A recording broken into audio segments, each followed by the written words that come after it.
ada 3 golongan yang diperangi oleh Allah Subhanahu wa taala. Siapa mereka? Yang pertama adalah ahlur riba. Ya ayyuhalladzina amanu taqullaha wa dharu ma baqiya minar riba in kuntum mu'minin. Hai orang-orang yang beriman, bertakwalah kepada Allah Subhanahu wa taala, wa dharu ma baqiya minar riba, dan tinggalkan apa? Tinggalkan riba. In kuntum mu'minin.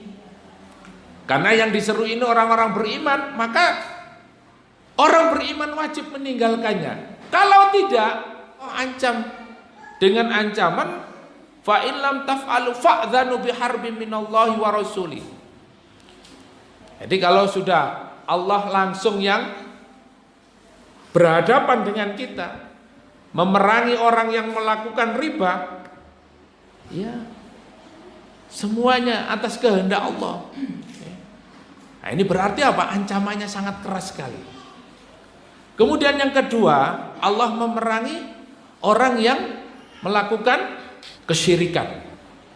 Faqatiluhum hatta la takuna fitnah wa yakuna ad-dinu kulluhu lillah. Nah, dan Allah Subhanahu wa taala memerintahkan agar waqatiluhum, ya, perangilah mereka hatta la takuna fitnah. Fitnah di sini di dalam tafsir disebutkan asyirku, supaya tidak ada lagi kesyirikan. Jangan sampai kita mati dalam keadaan musyrik. Man mata la yusyriku billahi syai'an dakhalal jannah. Rasulullah bersabda, siapa yang mati dan dia tidak pernah mensekutukan Allah, dakhalal jannah, dia wajib masuk surga. Wa man mata yusyriku billahi syai'an dakhalan nar. Dan siapa yang mati sementara dia melakukan kesyirikan, maka dia masuk ke dalam neraka. Oleh karena itu kita menjadi ahlu tauhid, jangan sampai kita sedikit pun melakukan kesyirikan. Dosa besar apapun masih diampuni oleh Allah Subhanahu wa taala, kecuali apa? Dosa syirik. Maka di dalam surat An-Nisa disebutkan innallaha la yaghfiru ayyushraka bihi wa yaghfiru ma duna dzalika liman yasha. Sesungguhnya Allah tidak mengampuni dosa orang yang mensekutukan Allah. Wa yaghfiru ma duna dzalik, dan Allah mengampuni dosa selain syirik. Kemudian yang ketiga, Allah memerangi orang yang memerangi ulama, yang membenci ulama. Man ada li waliyan faqad adzantuhu bil harb. Barang siapa yang memusuhi waliku, ya, yang memusuhi kekasihku, faqad adzantuhu bil harb, maka aku mengumumkan perang kepada mereka. Nah, kekasih Allah ini siapa? Wali Allah ini siapa? Ya, adalah mereka yang menjadikan perintah-perintah wajib, ya, sebagai sarana wasilah untuk mendekatkan kepada Allah dan meraih kecintaan kepada Allah.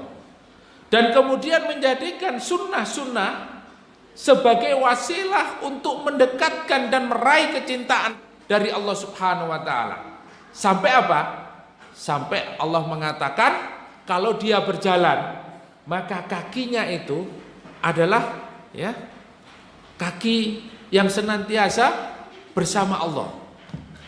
Tangannya melakukan sesuatu, maka tangannya ini senantiasa bersama Allah Subhanahu wa taala, bahkan penglihatannya. Nah, sehingga apa? Wali Allah Subhanahu wa taala ini sangat dekat, ya, mendapatkan kecintaan dari Allah Subhanahu wa taala. Sehingga apa yang dia lakukan itu adalah di atas pengawasan Allah dan mendapatkan keridhaan dari Allah Subhanahu wa taala. Maka para ulama ini, ya, adalah orang-orang yang sangat takut kepada Allah. Sehingga Allah mengatakan, siapa yang memusuhi waliku, memusuhi kekasihku, ya, faqad adzantuhu bil harb, maka aku umumkan perang kepadanya. Jadi hati-hati kita dengan para ulama, ya, dengan para kiai, ya. Jangan mudah menyesatkan, jangan mudah memurtadkan, jangan mudah apa? mengkafirkan. Amal mereka sangat luar biasa. Ya. Para habaib, masya Allah kedekatannya kepada Allah Subhanahu Wa Taala ya. Mungkin kita tidak tahu bagaimana amal-amal mereka. Ya.